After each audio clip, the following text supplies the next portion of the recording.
You constantly, to this day, hear the question, if Batman and Superman got into a fight, who would win?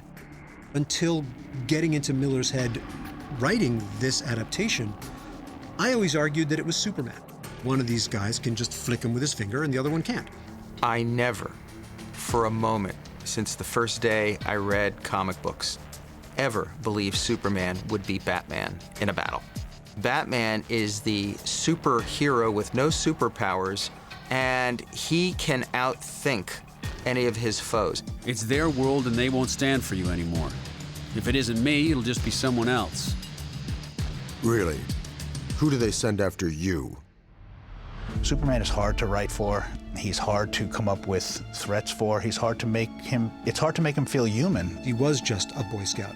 He was just doing the idealized moral good. Since the early Siegel and Schuster Superman, he'd been the symbol of patriotism. So many of us feel that the reading of Superman stories impacted our own personal moral codes. That's a huge positive impact on at least a generation, if not more. When you think about this book back in its historical context, the idea of vilifying Superman was crazy.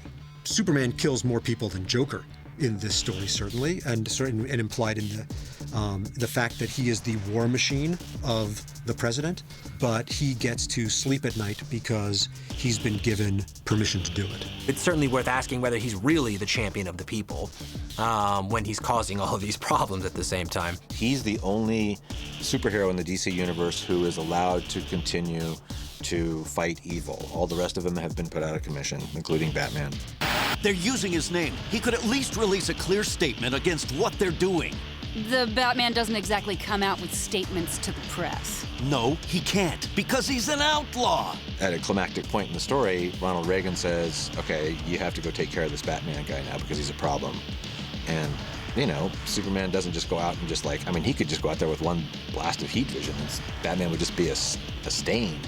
But he doesn't. It's a lot more complex and more interesting than just saying, you know, Superman's just, you know, the stooge. Well, I think part of what Frank did was he was preaching about superheroes. I mean, there was a point where this story and Watchmen are both considered deconstructing what it means to be a superhero. It's what Frank Miller was trying to get away from and break away from, was the sense of superheroes being used for nothing other than to tell stories about superheroes doing superhero things. You know, and you can say they can talk about politics, they can talk about sex, they can talk about fear. Here's what we can do, here's what they can do, I'm going to prove it to you.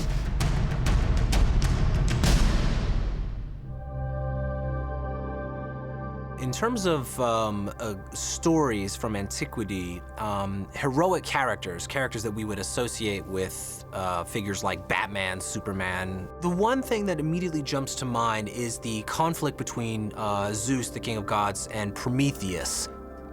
Prometheus is a kind of champion of the people, but he also wants to kind of keep his distance. Whereas Zeus's approach to the aiding of mankind is slightly more exposed. He wants to be of aid. He wants to, you know, give them things, but mostly because it's going to redound to his credit. I think the analogy of Prometheus Batman is interesting because Batman does not want to become a national hero, right? He does not want to become the people's champion, unlike Superman, who kind of embraces the role, right, of savior. With Prometheus and Zeus, I don't think it's as valid as Achilles and Odysseus, because Achilles had superpowers. Odysseus was just a smart guy. He was really clever and really brave and really determined. So I think there's an exact analogy between Superman and Batman and those two Homeric heroes. And I think that Frank, in his deconstruction of Batman and the superhero in The Dark Knight Returns, was taking a severe look at what is justice. Who determines what justice is? Whose interpretation of justice is the right one? Is it Superman's or is it Batman's? What's really clear is Miller's kind of distrust of illegitimate authority in all of its forms. The government is clearly an illegitimate authority. The media is clearly buffoons. And one of the themes that sort of unfolds in the course of this book, of Dark Knight, is the question, well, where does the one true authority come from? You say you answer to some sort of authority. They only want me dead because I'm an embarrassment. Because I do what they can't. What kind of authority is that? Superman needs the permission of the government. And if the government is doing it for the wrong reasons, if the government is doing it for self-preservation or to avoid embarrassment, well, then what kind of authority is that? And therefore, what does Superman represent? Whereas Batman, following his own moral code, then becomes the one legitimate authority in the story. It's an accepted and perfectly legitimate convention of heroic fiction that the hero either dies or wins. It doesn't become heroic melodrama if he goes down to defeat. What I came around to believing at the end of doing this adaptation is, no, if Batman and Superman got into a fight, Batman's the one who would win. The reason is that of the two, Batman's the only one who would be willing to do what's necessary to win that fight. If Batman allowed himself to actually get defeated by Superman, that would be a failure. That would be, that would be the end of Batman. I didn't have to go easy on you. A different binding agent, a stronger mix. I want you to remember that. I wanted to remind you to stay out of my way. In all the years to come, in your most private moments, I want you to remember the one man who beat you. What's really interesting about that fight, given this statement that Batman's the one of the two who's willing to really kill and really go the distance, is that in fact he never really intended to. He never intended to die, he never intended to kill, and that what he's really doing, and this is even more to the point of Batman's superiority over Superman, is he's outsmarting him. Batman is putting on theater.